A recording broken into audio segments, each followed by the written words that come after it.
Weather change ಆಗಿದೆ. ಬೇಸಿಗೆಗಾಲ ಮುಗಿದು ಮಳೆಗಾಲ ಶುರುವಾಗಿದೆ. ಈ ಮಳೆಗಾಲಕ್ಕೆ ಬಿಸಿ ಬಿಸಿಯಾಗಿ ಸಂಜೆ ಟೀ, ಕಾಫಿ ಕುಡಿಲೇಬೇಕನ್ಸುತ್ತೆ. ಟೀ, ಕಾಫಿ ಇದ್ರಷ್ಟೇ ಸಾಲದು, ಗರಿಗರಿಯಾಗಿ ಏನಾದರೂ ತಿನ್ನಬೇಕಂತನೂ ಅನಿಸುತ್ತೆ ಈ ವಾತಾವರಣಕ್ಕಲ್ವಾ? ಹಾಗಾದರೆ ಟೀ ಮಾಡಿದಷ್ಟೇ ಈಸಿಯಾಗಿ, ಕ್ವಿಕ್ಕಾಗಿ, ಅಷ್ಟೇ ರುಚಿಯಾಗಿ ಒಂದು ಮಂಡಕ್ಕಿ ರೆಸಿಪಿನ ಇವತ್ತು ಹೇಳ್ಕೊಡ್ತೀನಿ. ಬನ್ನಿ, ಈ ಒಂದು ರೆಸಿಪಿನ ತುಂಬ ಈಸಿಯಾಗಿ ಮಾಡ್ಕೊಳ್ಳೋದು ಹೇಗೆ ಅಂತೇಳಿ ತೋರಿಸ್ಕೊಡ್ತೀನಿ. ಬನ್ನಿ ವಿಡಿಯೋನ ಶುರು ಮಾಡೋಣ. ಎಲ್ಲರಿಗೂ ನಮಸ್ಕಾರ, welcome to my channel Soumya Rudresh blogs. ಇವತ್ತು ಸಂಜೆ ಈವ್ನಿಂಗ್ ಬ್ಲಾಗ್ನ ಶುರು ಮಾಡಿದ್ದೀನಿ. ಇವತ್ತು ಒಂದು ಟೀ ಟೈಮ್ ಸ್ನ್ಯಾಕ್ಸ್ ರೆಸಿಪಿನ ನಿಮ್ಮ ಜೊತೆ ಶೇರ್ ಮಾಡ್ಕೊಳ್ತಾ ಇದ್ದೀನಿ. ತುಂಬ ಈಸಿಯಾಗಿ, ಅಷ್ಟೇ ಕ್ವಿಕ್ಕಾಗಿ ಮಾಡ್ಕೊಳ್ಬೋದಾದಂತಹ ರೆಸಿಪಿ ಮಂಡಕ್ಕಿ ರೆಸಿಪಿ. ಇದು ತುಂಬ ಚೆನ್ನಾಗಿರುತ್ತೆ. ನಮ್ಮ ಕಡೆ ಎಲ್ಲ ತುಂಬ ಫೇಮಸ್ಸು. ನಾನು ಸ್ವಲ್ಪ ಡಿಫ್ರೆಂಟಾಗಿ ಟ್ರೈ ಮಾಡ್ತಾ ಇದ್ದೀನಿ. ಬನ್ನಿ ಮಾಡೋದು ನೋಡೋಣ. ಟೀ ಜೊತೆ, ಕಾಫಿ ಜೊತೆ ತುಂಬ ಚೆನ್ನಾಗಿರುತ್ತೆ ಈ ಒಂದು ಮಂಡಕ್ಕಿ. ಹೆಲ್ದಿಯಾಗೂ ಇರುತ್ತೆ. ಏನಾದರೂ ಕ್ರೇವಿಂಗ್ಸ್ ಇರುತ್ತಲ್ಲ, ಸಂಜೆ ಏನಾದರೂ ತಿನ್ನಬೇಕು ಕಾಫಿ ಟೀ ಜೊತೆ ಅಂತ ಅನ್ನೋರು ಧಾರಾಳವಾಗಿ ಇದನ್ನು ತಿನ್ಬೋದು.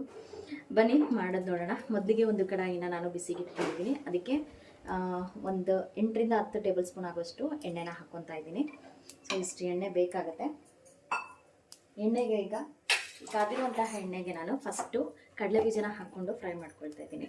ಕಡಲೆಬೀಜ ಹಾಕ್ಕೊಂಡು ಫ್ರೈ ಮಾಡ್ಕೊಂಡ್ರೆ ಫಸ್ಟಿಗೆ ಆ ಕಡಲೆಬೀಜ ಆಗೋದು ಲೇಟ್ ಅಲ್ವಾ ಸ್ವಲ್ಪ, ಹಾಗಾಗಿ ಅಷ್ಟೊತ್ತಿಗೆ ಉಳಿದೆಲ್ಲ ಇಂಗ್ರೀಡಿಯೆಂಟ್ಸ್ನ ಹಾಕ್ಕೊಳ್ಳೋಕೆ ಸರಿ ಹೋಗುತ್ತೆ.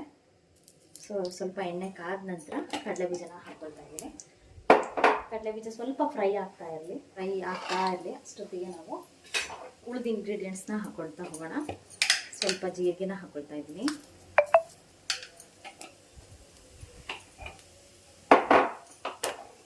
ಸ್ವಲ್ಪ ಸಾಸಿವೆನೂ ಹಾಕ್ಕೊಳ್ತಾ ಇದ್ದೀನಿ.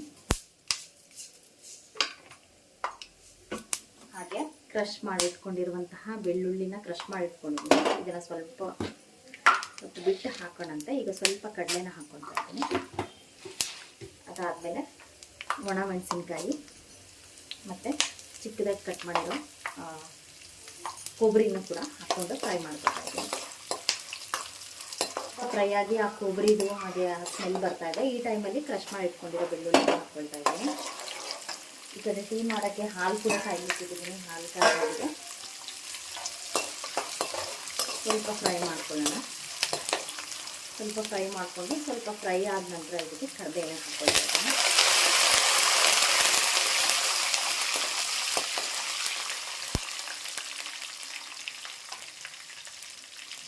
ಹಾಗೆ ಆ ಕರಿಬೇವು ಎಲ್ಲ ಕ್ರಿಸ್ಪ್ ಆಗಬೇಕು. ಸ್ವಲ್ಪ ನೋಡಿ, ಸ್ವಲ್ಪ ಕಲರ್ ಚೇಂಜ್ ಆಗಿದೆ, ಕ್ರಿಸ್ಪ್ ಆಗಿದೆ. ಈಗ ಇದಕ್ಕೆ ರುಚಿಗೆ ತಕ್ಕಷ್ಟು ಉಪ್ಪನ್ನ ಹಾಕ್ಕೊಳ್ತಾ ಇದ್ದೀನಿ. ಅರಿಶಿಣ ಪುಡಿನೂ ಕೂಡ ಸೇರಿಸ್ಕೊಳ್ತಾ ಇದ್ದೀನಿ. ಖಾರ ಪುಡಿನೂ ಕೂಡ ನೀವು ಹಾಕ್ಕೊಳ್ಬೋದು. ನಾನು ಖಾರ ಪುಡಿ ಹಾಕ್ಕೊಳ್ತಾ ಇಲ್ಲ. ಇದಕ್ಕೆ ಫ್ರೈ ಆಗಿದೆ. ಈಗ ಆಫ್ ಮಾಡ್ಕೊಂಡ್ಬಿಟ್ಟು ಮಂಡಕ್ಕಿನ ಹಾಕ್ಕೊಳ್ತಾ ಇದ್ದೀನಿ.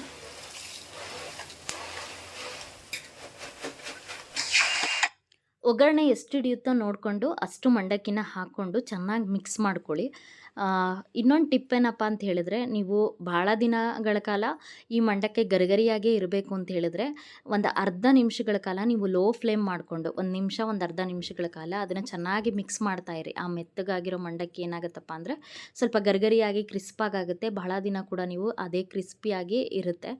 ಹಾಗೆ ಇಲ್ಲಿ ಇನ್ನೇನಪ್ಪ ಅಂದರೆ ಸ್ವಲ್ಪ ನಾನು ಇದಕ್ಕೆ ಕಡಲೆ ಪುಡಿನ ಸೇರಿಸ್ಕೊಳ್ತಾ ಇದ್ದೀನಿ. ಸ್ವಲ್ಪ ಸಕ್ಕರೆ ಪುಡಿನೂ ಕೂಡ ಸೇರಿಸ್ಕೊಳ್ತಾ ಇದ್ದೀನಿ. ನಿಮಗೆ ಇನ್ನೂ ಸ್ಪೈಸಿಯಾಗಿ ಬೇಕು ಅಂತ ಹೇಳಿದರೆ ನೀವು ಖಾರ ಪುಡಿನೂ ಕೂಡ ಆ್ಯಡ್ ಮಾಡ್ಕೋಬೋದು. ತುಂಬ ಚೆನ್ನಾಗಿರುತ್ತೆ. ಮತ್ತು ನೀವು ಹಾಗೆ ಸಾಂಬಾರ್ಗೆ ಹಾಕೋ ಮಸಾಲೆ ಏನು ಸಾಂಬಾರು ಪುಡಿ ಇರುತ್ತಲ್ಲ ಅದನ್ನು ಕೂಡ ಹಾಕ್ಕೊಂಡು ಮಾಡ್ಕೋಬೋದು. ಚೆನ್ನಾಗಿರುತ್ತೆ. ಬೇಗನೂ ಮಾಡ್ಕೋಬೋದು. ಇದು ಕ್ವಿಕ್ಕಾಗಿ ಆಗುವಂತಹ ಒಂದು ರೆಸಿಪಿ. ನೀವು ಟೀ ಆಗೋ ಅಷ್ಟೊತ್ತಿಗೆ ಈ ಒಂದು ರೆಸಿಪಿನ ನೀವು ಮಾಡ್ಕೊಳ್ಬೋದು. ಹಾಗೆ ಇವತ್ತು ಮಸಾಲ ಟೀ ಮಾಡೋದು ಹೇಗೆ ಅಂತಲೂ ಕೂಡ ತಿಳಿಸ್ಕೊಡ್ತೀನಿ. ಈಗ ಮಂಡಕ್ಕಿ ರೆಡಿಯಾಗಿದೆ. ಟೀ ಮಾಡಲಿಕ್ಕೆ ಇಡ್ತಾ ಇದ್ದೀನಿ ನಾನು. ಮೊದಲಿಗೆ 1 ಲೋಟದಷ್ಟು ನೀರನ್ನ ಕುದಿಲಿಕ್ಕೆ ಇಟ್ಟಿದ್ದೀನಿ. ಅದಕ್ಕೆ 1.5 ಟೇಬಲ್ ಸ್ಪೂನಷ್ಟು ನಾನು ಟೀ ಪುಡಿನ ಹಾಕ್ತಾಯಿದ್ದೀನಿ. ಒಂದು 3 ಜನಕ್ಕೆ ನಾನು ಇಲ್ಲಿ ಟೀನ ಮಾಡ್ತಾಯಿದ್ದೀನಿ. ಇದಕ್ಕೆ ಏಲಕ್ಕಿನ ಸಿಪ್ಪೆ ಸಮೇತ ಏಲಕ್ಕಿನ ನಾನು 2 ಏಲಕ್ಕಿನ ಕುಟ್ಟಿ ಹಾಕಿದ್ದೀನಿ. ಆ ಫ್ಲೇವರ್, ಆ ಘಮ ಚೆನ್ನಾಗಿರುತ್ತೆ. ಟೀಗೆ ಏಲಕ್ಕಿ ತುಂಬ ಚೆನ್ನಾಗಿ ಇರುತ್ತೆ. ಹಾಗೆ ಇದಕ್ಕೆ ನಾನು ಈಗ ಕುದಿಯೋ ಟೈಮಲ್ಲಿ ಸ್ವಲ್ಪ 1 ನಿಮಿಷಗಳ ಕಾಲ ಅದನ್ನು ಕುದಿಸ್ಕೊಂಡ ನಂತರ ಅದಕ್ಕೆ ಹಾಲನ್ನ ಹಾಕ್ಕೊಳ್ಬೇಕು. ತುಂಬ ಹಾಲು ಅನಿಸಿದ್ರೂ ಟೀ ಅಷ್ಟು ಚೆನ್ನಾಗಿರೋದಿಲ್ಲ. ತುಂಬ ನೀರು ಅನಿಸಿದ್ರೂ ಟೀ ಅದರ ಟೇಸ್ಟ್ ಇರೋದಿಲ್ಲ. ಹಾಗಾಗಿ ನೋಡಿಕೊಂಡು ಕರೆಕ್ಟ್ ಕನ್ಸಿಸ್ಟೆನ್ಸಿನಲ್ಲಿ ಮಾಡಿಕೊಂಡ್ರೆ ಚೆನ್ನಾಗಿರುತ್ತೆ. ನಾನಿಲ್ಲಿ 1 ಲೋಟ ನೀರಿಗೆ 2 ಲೋಟದಷ್ಟು 1.5 ಲೋಟದಷ್ಟು ಹಾಲು ಹಾಕಿದ್ದೀನಿ. ಹಾಗೆ ಇಲ್ಲಿ ಸ್ವಲ್ಪ ಕೊನೆಯಲ್ಲಿ ಏಲಕ್ಕಿ ಶುಂಠಿ ಪುಡಿನ ಹಾಕ್ಕೊಳ್ತಾ ಇದ್ದೀನಿ. ಶುಂಠಿ ಪುಡಿ ಅಷ್ಟೇ, ಮುಂಚೆ ಏಲಕ್ಕಿ ಹಾಕಿದ್ನಲ್ಲ, ಸೊ ಸ್ವಲ್ಪ ಶುಂಠಿ, ಒಣ ಶುಂಠಿ ಪೌಡ್ರನ್ನ ಹಾಕಿದ್ದೀನಿ.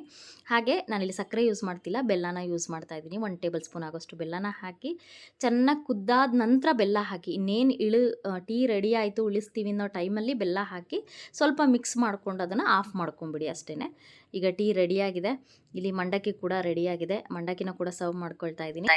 ಹೀಗೇನು ಸರ್ವ್ ಮಾಡ್ಬೋದು. ಇದಕ್ಕೆ ಎಕ್ಸ್ಟ್ರಾ ಟೇಸ್ಟಿಗೋಸ್ಕರ ನಾನು ಸ್ವಲ್ಪ ಚಿಕ್ಕದಾಗಿ ಕಟ್ ಮಾಡಿರುವಂತಹ ಕೊತ್ತಂಬರಿ ಮತ್ತು ಈರುಳ್ಳಿನ ಹಾಕ್ಕೊಂಡು ಸರ್ವ್ ಮಾಡ್ತಾ ಇದ್ದೀನಿ. ಅದ್ರ ಜೊತೆಗೆ ಕಾಯಿ ತುರಿನೂ ಕೂಡ ಹಾಕ್ಕೊಂಡು ಸರ್ವ್ ಮಾಡ್ಕೊಳ್ತಾ ಇದ್ದೀನಿ. ನೀವೊಮ್ಮೆ ಟ್ರೈ ಮಾಡಿ ನೋಡಿ, ಈ ಮಂಡಕ್ಕಿ ಜೊತೆ ಈ ಥರ ಕಾಯಿ ತುರಿನ ಹಾಕ್ಕೊಂಡು ತಿನ್ನಿ, ತುಂಬಾ ಚೆನ್ನಾಗಿರುತ್ತೆ. ಹಾಗೆ ಇಲ್ಲಿ ಮಸಾಲ ಟೀ ಕೂಡ ರೆಡಿಯಾಗಿದೆ, ಜೊತೆಗೆ ಮಂಡಕ್ಕಿ ಕೂಡ ಗರಿಗರಿಯಾಗಿ ರೆಡಿಯಾಗಿದೆ.